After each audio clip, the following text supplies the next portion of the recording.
အားလုံးပဲမင်္ဂလာကျွန်တော်ကတော့ Real Crafter မဟုတ်တော့ပါကျွန်တော် Real Newbie Ace ဖြစ်သွားပြီကျွန်တော်ပထမဆုံး Robust အလကားယူမယ်ဆိုရင်တော့အဲ့မယူခင်ကျွန်တော်အရန်ကိုမိုက်တဲ့ Black Item နဲ့ Uni ပြောပြမယ်ပေါ့နော် Roblox Creator Challenge လို့ရှာလိုက်မယ်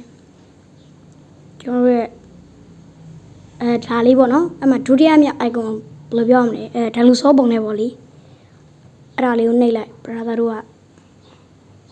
အကင်းနဲ့ဝင်လိုက်ပေါ့နော်ကျွန်တော်အကင်းနဲ့မှာဘာရလဲဆိုရင်တော့ black item ရပါတယ်ဘယ်လိုရမလဲဆိုကျွန်တော်ပြောပြမှာဖြစ်ပါတယ်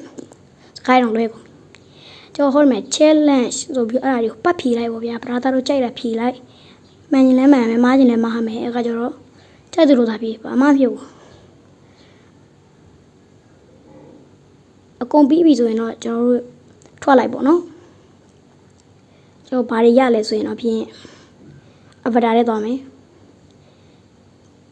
ကျွန်တော်ရဲ့accessory ထဲမှာသွားကြည့်ပါပေါ့နော်ကျွန်တော်ပထမဆုံးအနေနဲ့အုတ်ထုတ်လေးရမယ်အရန်ကိုခိုးဖြစ်တဲ့အုတ်ထုတ်လေးရမယ်အမဲအောင်လေးပေါ့နော်ဟုတ်လိုင်းလက်ပြီးခေးအောင်ပြင်တယ်โอเคလိုင်းမကောင်းကွာလွယ်ဖြစ်လေမိုက်ပါတယ်အမဲအောင်အုတ်ထုတ်လေးဟိုလိုင်းကောင်းရင်တော့ပေါ်မှာပေါ့လေအမဲအောင်အုတ်ထုတ်လေးပြီးရင်ဟောဒီနှစ်ချက်လေးပေါ့နော်ကျွန်တော်ရဲ့မဲဒီနှစ်ချက်လေးလည်းရပါတယ်ကျော်ကဲ robust တွေယူမယ်ဒီကလာပါတော့မယ်ခင်ဗျာကျွန်တော်ခဏလေးပဲစောင့်ပြီပြီးရင်ကျွန်တော်တစ်ခုရသေးရပေါ့နော်ကျွန်တော်တို့ရဲ့ကြောကိုမှထားတဲ့လွယ်အိတ်လေးပဲဖြစ်ပါတယ်ကျွန်တော်တို့ရဲ့လွယ်အိတ်လေးလည်းရပါတယ်ဒီလွယ်လေးရအောင်မိုက်ပါတယ်အမဲရောင်လေးဆိုလုံးဝတကုတ်လုံးလေးရတယ်ကဲကျွန်တော် robust uni ကိုသွားလိုက်ကြပါမယ် let's go ကျွန်တော်ပထမဆုံးကျွန်တော် channel ကို subscribe လုပ်ခဲ့ပေါ့နော်ကျွန်တော်တကယ် robust ရရင်ကျွန်တော်ချပြီးတင်ပေးတာမလို့ပေါ့ Play Store ရသွားပြီး search bar ကိုနှိပ်ပြီးရင် blogs BLOS blogs wall လို့ရှာလိုက်ပါ blogs wall ပြီးဒါလေးထိတ်ဆုံးမှတက်လာဟာလေးအဲ့ဒါလေးကို install တင်လိုက်ပေါ့နော် game လေးတော့ဝင်လိုက်မယ် install တင်ပြီး game ဝင်ဖို့ဆိုရင်တော့ဒီလိုလေးစောင့်ရတယ်ပေါ့နော်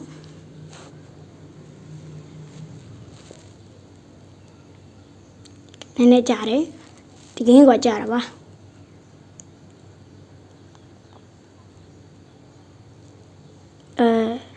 တော့ကြာရနော်ဂိမ်းနဲ့ရောက်ပြီဆို brother တို့ဒီလိုမြင်လိမ့်မယ်အဲ့ဒါဘေးနားမှာ caution mark လေးဘယ်ဘက်ချမ်းမှာမြင်လာဗျအဲ့ဒီ caution mark လေးတော့ဝင်ပြီးကျော် caution mark လေးကဘယ်ဘက်ချမ်းမှာနော်လောရမယ့် quest တွေပေါ်ကျွန်တော်လုပ်ပြီးမလို့မပေါ်တော့ဒီမဲ့ daily log ရင်လည်းရှိတယ်ပြီးတော့ robust ဘယ်လိုရမလဲပြောပြမယ်အချိန်ကိုရောက်လာပြီ oh sorry ဒီဖုန်းပုံလေးကိုနှိပ်လိုက်မယ်ပြီးရင်အမေရှိရပေါ့နော် robust နဲ့လဲတဲ့ပုံစံလေးအမေဒီလေးခုပေါ့လေဒါပေမဲ့သူကအနည်းဆုံးဗျာကျွန်တော်ပြောပြမယ်အနည်းဆုံးအဲ့လို၄ခုဆိုထုတ်လို့မရဘူးကျွန်တော်အနည်းဆုံး9ခုမှထုတ်လို့ရတာ roleplay ဘယ်လိုရမလဲဆိုတော့လို့ကြော်ညာတွေကြည့်မယ်ကျွန်တော်ကြော်လိုက်ပါဟိုမကြော်လို့မရအောင်နော် brother တို့ကြော်လေးကြော်ပေးလိုက်မယ် brother တို့အရင်ကြာနေမှာဆိုလို့ကျွန်တော်တို့ရဲ့ပြီးသွားလို့ရှင်တော့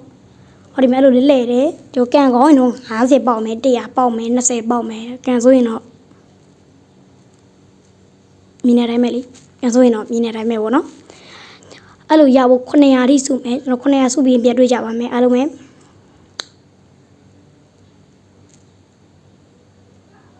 မ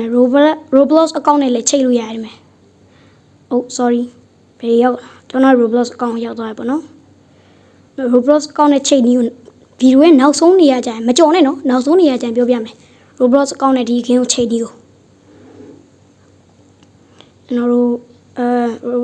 900ပြည့်ပြန်တွေ့ကြပါမယ်အားလုံးပဲမဲလေးကျွန်တော်နမူနာပြမယ်နော်လေးလို့ရိုက်ပြီးတော့ထုတ်လို့ရှိရင်မြန်လာပေါ်လာတယ် minimum withdraw amount is 7 RBH ခုကအနည်းဆုံးပဲပေါ့နော်အခုကျွန်တော်900ပြည့်သွားပြီပြည့်တဲ့အတွက်ကျွန်တော်ထုတ်ကြရအောင်ဘယ်လိုထုတ်မလဲဆိုရင်တော့အဲ့ဒီလိုလေး Roblox တဲကိုဝင်Roblox ပုံလေးတွေဝင်ပြီးခုတို့ရိုက်လိုက်ပေါ့နော်ပြီးတော့withdraw နှိပ်လိုက်မယ်ကျွန်တော်တို့ဒီနေရာမှာ account နဲ့တော့ချိန်ပြီးသား account ကိုသွားတယ်ပေါ့နော် account ဘယ်လိုချိန်ရမလဲဆိုရင်တော့ကျွန်တော်နောက်ဆုံးနေရာမှာပြပေးရမယ်အဲဒီလို account ကျွန်တော်ရဲ့ account နဲ့သွားချိန်ပြီးသားဖြစ်တဲ့အတွက်ကြောင့်အဲ့လိုပေါ်တယ်အဲ့လိုပေါ်ပြီးတော့ next ကိုနှိပ်လိုက်ပေါ့နော်လိုပေါ်လိုက်ဆိုကျွန်တော်တင်းရဲ့ Roblox account မှန်လားမမှန်လားယင်ကြည့်ပြီးရင် next လေးကိုနှိပ်လိုက်လွယ်ပါတယ် brother တို့သိရတိုင်းပဲ ပြီးရင်တော့မယ် private server recommend လို့ပေါ်ရပါတော့ game pass နဲ့မကောင်း private server recommend ဆိုအတိုင်းပဲ private server နေပြီး next လေးနေလိုက်လို့ချင်းအမယ်အောက်မှာ10 robux လို့ပြအဲ့ဒါလေးလှုပ်ဝက်နံပါတ်လို့ပဲပြောမှာအဲ့ဒါလေးမှတ်ထားလိုက်ပေါ့နော် go to the roblox private server ဆိုတဲ့အပေါ်ကအပြောင်းတန်းလေးကိုနှိပ်လိုက်ပေါ့နော်အဲ့ဒါတော့တင်းကို chrome လေးကိုခေါ်သွားပါလိမ့်မယ် chrome ထဲမှာအမယ်တင်းရဲ့ account login ဝင်လိုက်ပေါ့နော် login ဝင်လိုက်ပြီးဆိုရင်ဟိုပြန်ထွက်ပြီးပြောင်းအဲ့ဘောအပြောင်းစာလေးပြန်နေလိုက်အဲ့ဒါဆိုဒီနေရာရောက်လာလိမ့်မယ်ဒီနေရာရောက်လာပြီဆိုရင် brother တို့ဘာလုပ်ရမလဲဆိုရင်တော့အောက်ကိုနည်းနည်းဆွဲမယ်ကျွန်တော်တို့ခဏလေးပြန်လက်အောက်ကိုနည်းနည်းဆွဲမယ် and ပြီးတော့အမေ all private server ဆိုဟာလေးကို on ပေးလိုက် close လေးအောက်ဆုံးမှပြန်လာ and ပြီးရင်အောက်ကိုထပ်ဆွဲအောင် brother တို့အောက်ကိုထပ်ဆွဲမယ်ဒီ close နော်တခြားကြည့်နော်စာတခြားဖတ်တာအောက်ကိုထပ်ဆွဲမယ် brother တို့အမေ request robust ဆိုတာလေးနှိပ်လိုက်စောစော brother ပြောလိုက်တဲ့လှုပ်ဝက်နံပါတ်30ဆိုတာလေးအဲ့ဒါလေးကိုဒီနေရာမှာ robust price ဆိုတဲ့နေရာမှာ30လာထည့်ပြီးပေါ့နော် brother တော့ခုနှစ်ခုပဲထုတ်တာဆို brother တော့ခုနှစ်ခုပဲရမှာ30ဆိုလို့30ရမယ်ထင်မနေပါနဲ့ပြောတာဒါတော့ဘယ်လိုပြောမလဲကုတ်ပုံစံမျိုးထည့်ပေးရပါဗျာအဲ့လိုရပြီဆိုရင် save change just ကိုနှိပ်လိုက်ပေါ့နော်ဒါ robust ထုတ်နည်းပြောပြနေတာနော်သူကအဲ့လိုလှုပ်ပြီးသွားပြီဆိုတာနဲ့ brother တို့ဂိမ်းထဲကိုပြန်သွားရမယ်ပေါ့နော်ဂိမ်းတော့ပြန်သွားအောက်ဂိမ်းထဲကိုပြန်သွားရမယ်ခဏလေးအောက်ဆုံးဟာလေးနှိပ်လိုက်မယ်အောက်ဆုံးအပြောင် close နှိပ်လိုက်ဒီလိုလေးဖြစ်နေလိမ့်မယ်အဲ့ဒါတင်းကောင်နဲ့ထည့်ပြီးဆိုဒီလိုလေးပေါ်လိမ့်မယ်အဲ့ဒါ close လေးကိုနှိပ်လိုက်တင်းကောင်နဲ့ရောက်ပြီဆိုပြောမနေနဲ့နော်9ရက်ဒါမှမဟုတ်3ရက်စောင့်ရမယ်အဲ့ဒါကြမှာတင်းကောင်နဲ့ရောက်လာမှာအကောင့်ချိန်ကြီးစတင်နဲ့သွားမယ် add connection ကိုနှိပ်ပြီးရင် roblox လေးကိုရွေးပြီး next ကိုနှိပ်ပြီးရင်တင်းရဲ့ user name ပေါ့နော်ဒီလိုလေး game ထဲက user name နော်အောက်ကအဲ့လို add အခြေရပါတဲ့ဟာလေးနဲ့အဲ့ဆိုထည့်ပေးလိုက်ပြီးလို့ရှိရင်ဒါသိအကောင့်လာမေးမယ်အဲ့ဆို yes is me လို့နှိပ်ပေးလိုက်ပြီးအောက်ကလေးကိုရွေးလိုက်ပြီးရင်အပေါ်အပြောင်စာတန်းလေးနှိပ်လိုက်တင် Roblox game တစ်ခုတည်းခေါ်သွားလိမ့်မယ်အဲ့ဆိုရင်အ game နဲ့ဝင်လိုက်ဝင်ပြီးတော့လို့ရှိရင်အမှန်နော် yes ဆိုပါလေ close လေးကိုပဲတန်းနှိပ်လိုက်ပြီးရင်ပြန်ထွက်လိုက်ပေါ့နော်